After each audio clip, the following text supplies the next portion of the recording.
The Hoss Talk. I'm going to call this Reflections on Fear. So I'm thinking about this as I'm driving. A lot going on, a lot to reflect on from the week, a lot of friend stuff going on, a lot of, facing old stuff. So I'm thinking about fears, right? I'm thinking about, I'm afraid to show somebody my low points because then when I show them my high points, maybe they'll think that I'm fucking a lunatic. Okay, fine. So good enough. So you're thinking about fears. Like, what do?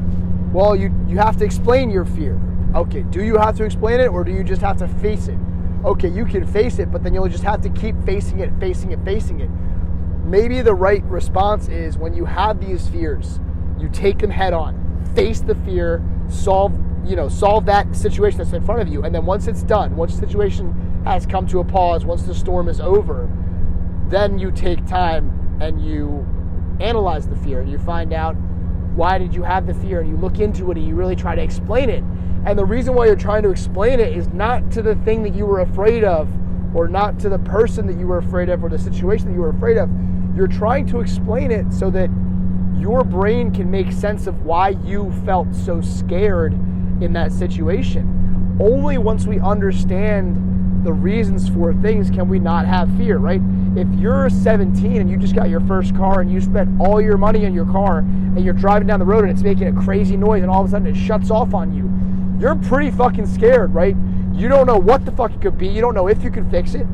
If something happens on my car now, for example, I'm driving down the road, it makes a noise, it shuts off, I'm not scared at all. I'm just going to start solving it. There's no fear associated with me not being able to fix it because this machine no longer is, it's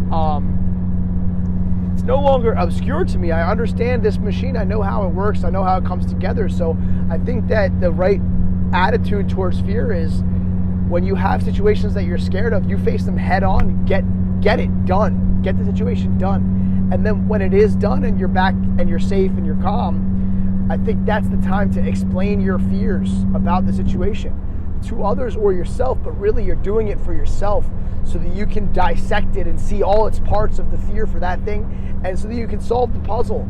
So you don't have to keep facing the same fear. I'm scared of the cold. I'm scared of the cold. I'm scared of the cold. And you keep facing it. Great that you're facing your fear. That's awesome. But you're still scared every fucking time. It shouldn't be like that. People live their whole lives in fear. And every time you go through the same situation, it's ridiculous after a certain point to spend so much time in that state of mind.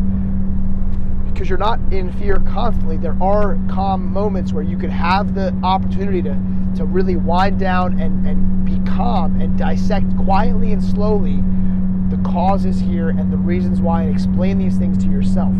That's what I'm saying. Let me know your thoughts on that. All right, have a good one.